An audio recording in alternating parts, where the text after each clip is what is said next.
السلام علیکم ورحمۃ اللہ وبرکاتہ۔ الحمد للہ وکفا وسلام علی حبیبہ المصطفى اما بعد فاعوذ باللہ من الشیطان الرجیم بسم اللہ الرحمن الرحیم ولا تقولوا لمن يقتل في سبیل اللہ اموات بل احیاء ولکن لا تشعرون صدق اللہ مولانا العظیم۔ بارگاہ رسالت معاب صلی اللہ علیہ وسلم میں درود پاک کا ہدیہ پیش کریں۔ اللہم صلی علی سیدنا و مولانا محمد معدن الجود والکرم وآلہ واصحابہ الکرام وابنہ الکریم وبارک وسلم صلاة دائمة سرمدا ابدا۔ عزیزان گرامی وقار، آج کی محرم الحرام کی اس مجلس میں آپ کے سامنے میں بیان کرنے کی غرض سے حاضر نہیں آیا ہوں۔ آپ کے 10 روزہ جو محرم کی مجالس یہاں پر چل رہے ہیں معمول کے مطابق چلتے رہیں گے اور اس سے آپ نصیحت حاصل کرتے رہیں گے۔ آج جمعہ کا دن ہے، محرم کا یہ دوسرا جمعہ ہے۔ اس جمعہ میں صرف اور صرف برکت حاصل کرنے کے لیے حاضر آیا ہوں اور دعا کر کے میں رخصت ہو جاؤں گا، اس لیے کہ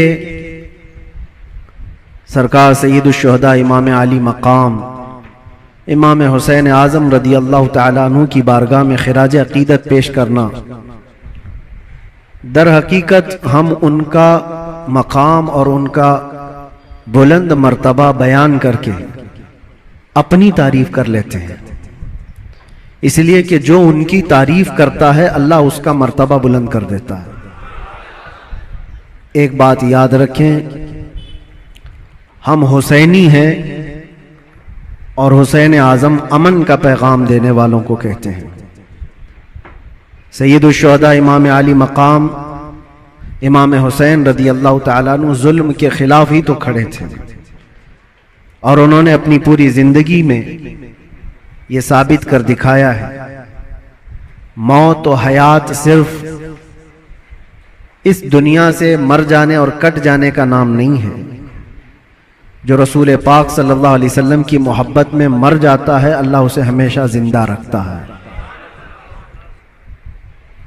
آج صرف 2 چند نصیحتیں آپ کے سامنے رکھتا ہوں کہ بہت سارے لوگ امام حسین کا غم مناتے ہیں کہ ان کی شہادت ہو گئی کربلا میں، ان کے بچے شہید ہو گئے اور ان کا پورا خاندان جس آزمائش میں مبتلا تھا، یہ سب بیان کرنے کے بعد روتے ہیں، دھوتے ہیں، سب کچھ ہے، غم فطری بات ہے، جو بھی سنے گا اس کو غم ہوتا ہے۔ لیکن میں یہ پوچھنا چاہتا ہوں، اگر صحیح معنوں میں امام حسین کا غم ہی ہے آپ اور صحیح معنوں میں ان سے محبت کی وجہ سے غم کرتے ہو، کربلا کے واقعات سننے کے بعد آنکھوں میں آنسو آ جاتے ہیں، تو کبھی اپنے چہرے پر نظر ڈال کر کے بھی دیکھ لینا کیا یہ حسینی چہرہ ہے یا نہیں ہے۔ غم حسین کا تو ہے، چہرہ حسین کا کیوں نہیں ہے؟ بڑی بات ہے میرے عزیزوں، تمہارے کہنے میں اور کرنے میں فرق نہیں ہونا چاہیے۔ جس چیز کی محبت کا دعویٰ کر رہے ہو وہ حسین اعظم رسول اللہ کی شریعت اور رسول اللہ کی سنت بچانے کے لیے اپنے بچوں کا خون بھی قربان کر دیا، اور آج ہمارے بچے ہمارے نوجوان دن بھر نہ جانے کون سے عیش میں مبتلا رہتے ہیں، نشہ کی زندگی، تاش کے پتوں میں، شراب کی بوتلوں میں۔ کیا یہ جوانی آپ کو اس لیے دی گئی ہے؟ حسین اعظم کا ذکر سننے والا کبھی ایسا نہیں کر سکتا کہ اس کی نشے سے دوستی ہو، کبھی نہیں ہو سکتا۔ کبھی یاد کرو کہ 3 دن کے بھوکے اور پیاسے صبر کے اس پہاڑ کو، ایک بات میں آپ کو بتا دوں، ہمارے بچے کی انگلی میں بھی اگر چوٹ آ جائے نا تو بے قراری بڑھ جاتی ہے۔ میں نے دیکھا ہے میرا 1 سال کا بیٹا دروازے میں انگلی اس کی پھنس گئی تھی، انگلی کٹ گئی تھی تو لے کر دوڑے ڈاکٹر کے پاس. ڈاکٹر جب سوئی سے ٹاکے لگا رہا تھا، بچہ چیخ مار رہا تھا، چلا رہا تھا.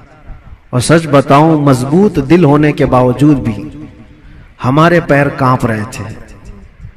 بار بار یہ دل کر رہا تھا کہ بچے کو تھام لوں. ڈاکٹر اور نرس ہمیں آنے سے منع کر رہے تھے، آپ دور کھڑے رہیے، علاج کر رہے ہیں. انگلی کے ٹاکے دیکھا نہیں جاتے ہم سے اپنے بچے کے. وہ امام حسین 6 مہینے کے بچے کو لے کر جب یزیدیوں کے سامنے آئے صرف پانی کے ایک قطرے کے لیے، اور ان یزیدیوں نے دور سے تیر چلا کر امام حسین کے بچے کو شہید کر دیا. گلے میں تیر چلا اور خون کا فوارہ نکل کر امام حسین کے چہرے پر لگا.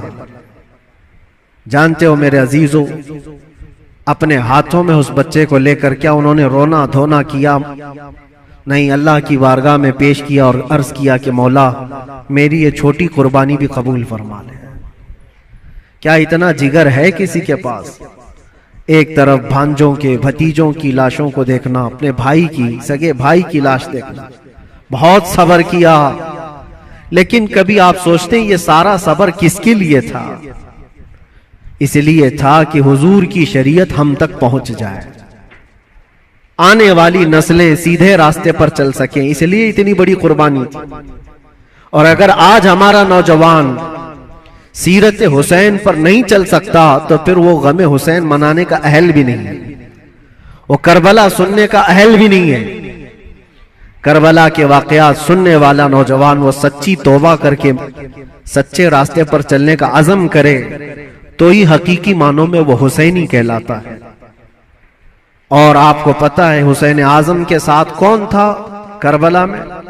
صرف ان کا خاندان. 82 لوگ 82 لوگ گئے تھے، جس میں سے تو 72 کے قریب شہید ہو گئے.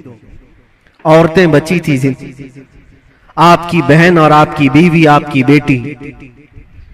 یا عورتیں جب قیدی بن کر کے جا رہی تھی، لوگ الٹا سیدھا بیان کرتے ہوں گے لیکن صحیح معنوں میں روایت یہ ہے کہ ان اہل بیت کی خواتین کو اس حالت میں بھی پردے میں دیکھا گیا ہے. اہل بیت کی کوئی عورتیں بے حجاب نہیں تھی، وہ اپنے پردے کی پابندی کر رہی تھی، جیسے چاہے ویسے. آپ کو ایک بات بتاتا ہوں، جب امام حسین کا سر لے کر کے دمشق میں پہنچے، دمشق میں جب پہنچے تو پورے لوگ سر امام حسین کو دیکھنے کے لیے بھیڑ لگائے ہوئے تھے. تو اس وقت حضرت بی بی سکینہ جو 9 سال کی تھی، امام حسین کی بیٹی، وہ بھی چل رہی تھی. ایک صحابی وہاں دمشق میں رہتے تھے حضور کے، ان کی عمر زیادہ تھی، 80 سال کے قریب کے تھے. انہوں نے پہچان لیا امام حسین کی بیٹی کو دیکھ کر کے. وہ قریب آئے، کہا بیٹا افسوس ہے کہ رسول اللہ کے اس نواسے کو شہید کر دیا گیا، ہم کچھ نہیں کر سکے. بتاؤ کوئی حاجت ہے تو میں تمہاری حاجت پوری کروں. ایسے وقت میں ایک گھر جس کے گھر سے سب کچھ لٹ گیا ہو، کھانے پینے کو بھی نہ ہو اور قیدی بنا کر لے جایا جا رہا ہو، اس وقت ننھی سی بچی نے کیا کہا جانتے ہیں آپ؟ کہا اے میرے نانا کے صحابی، یہ جو میرے باپ کا سر نیزے پر ڈال کر لے جا رہے اس کو تھوڑا آگے کر دیجئے، یہ جلوس میں آگے کر دیجئے. کہا کیوں ایسا کہہ رہے ہو؟ کہا اس لیے کہ اس سر کو دیکھنے کے لیے بھیڑ جمع ہو رہی ہے اور وہ سر دیکھتے دیکھتے لوگ ہماری عزتوں کو بھی دیکھ رہے ہیں، ہماری طرف بھی دیکھ رہے ہیں، ہماری بے پردگی نہ ہونے پائے. جو سر دیکھنا چاہتے وہ سر دیکھیں، ہم تو کم سے کم محفوظ رہیں. اس عالم میں بھی اپنے پردے کی حفاظت کرنے والی اہل بیت کی وہ چھوٹی سی بچی پر قربان جاؤ.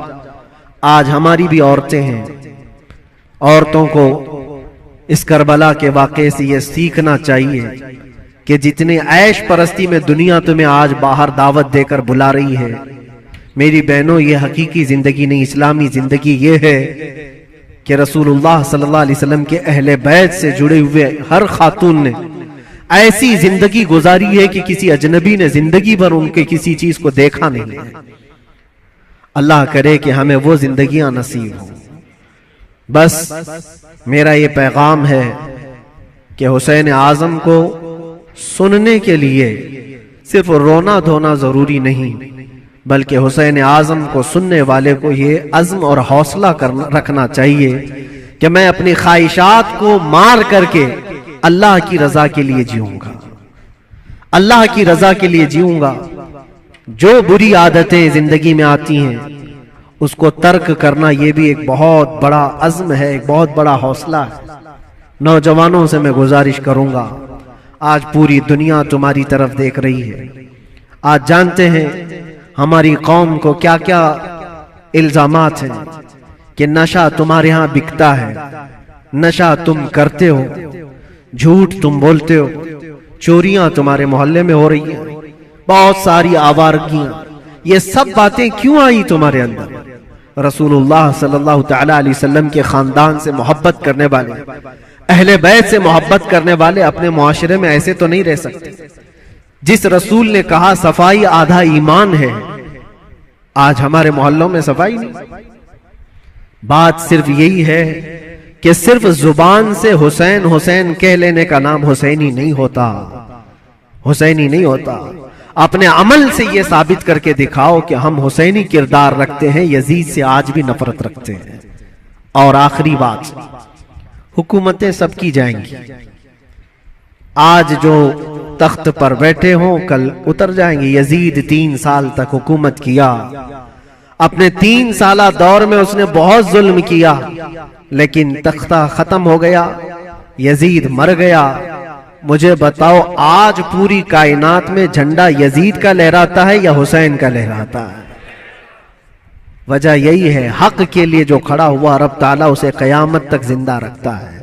اسی لیے ہمیشہ اس بات کو یاد رکھو میرے عزیزو، ظلم کرنے والے ظلم کرتے رہیں گے، مصائب آتے رہیں گے، مصیبتیں آتی رہیں گی، مشقتیں آتی رہیں گی۔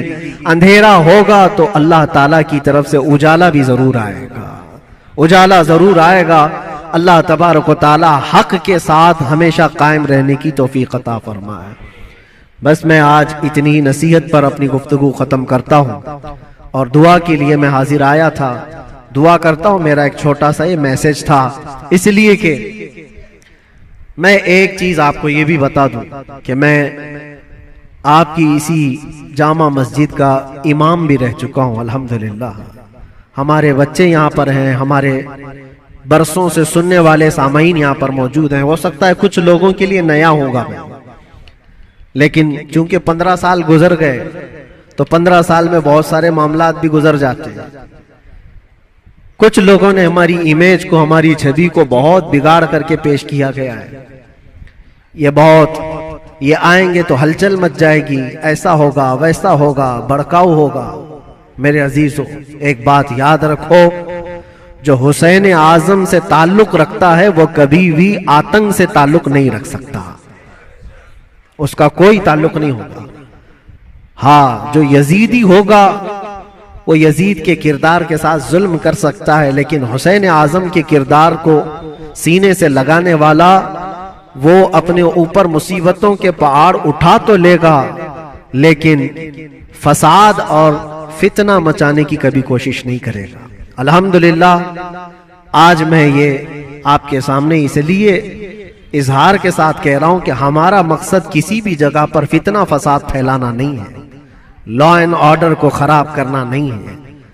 ہم اپنے زبان سے جو بھی بات عرض کرتے ہیں وہ حق کے لیے بات عرض کرتے ہیں، نوجوانوں کی اصلاح کے لیے کرتے ہیں۔ یہاں پر بڑے لوگ گواہ ہوں گے اسی مسجد کے، وہ بچے جو 24 گھنٹے نشے میں رہتے تھے، الحمدللہ 60 سے زیادہ نوجوان میرے ساتھ اسی مسجد میں اعتکاف پہ بھی بیٹھے تھے، جانتے ہوں گے پرانے لوگ۔ اور اب تو بچے بڑے بھی ہو گئے اور یہاں تک کہ مسجد کی کمیٹی میں بھی آ گئے۔ بہت سارے لوگ، بچپنا ہوگا، جوانی آئے گی، بڑھاپا بھی ہوگا۔ پہلے کے لوگ بھی یہاں پر جو مجھے جانتے ہیں، ہمارا ایک ہی مقصد ہوتا ہے، ایک ہی مقصد ہے۔ وہ مقصد کیا ہے؟ کہ محمد سے وفا تو نے تو ہم تیرے ہیں، یہ جہاں چیز ہے کیا، لوح و قلم تیرے ہیں، بگڑے ہوئے راستے تمہیں وہاں سے نکال کر لانا، اس راستے پر تمہیں قائم رکھنا جو راستہ تمہیں سیدھے اس مسجد سے لے کر مدینے تک پہنچا دیتا ہو، تاجدار مدینہ صلی اللہ علیہ وسلم کے قدموں تک پہنچاتا ہو، اس راستے پر تمہیں لا کر کھڑا کرنا، بس یہ ہمارا مقصد ہے۔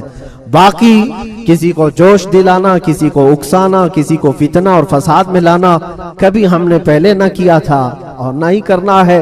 ہاں اگر کسی کو ایسا لگتا ہو تو یہ ان کی خام خیالی ہے، بس ہم تو یہ کہیں گے یا رسول اللہ تیرے غلاموں کا نقش قدم ہے راہ خدا، وہ کیا بہک سکے جو یہ چراغ لے کے چلے، وہ کیا بہک سکے جو یہ سراغ لے کے چلے۔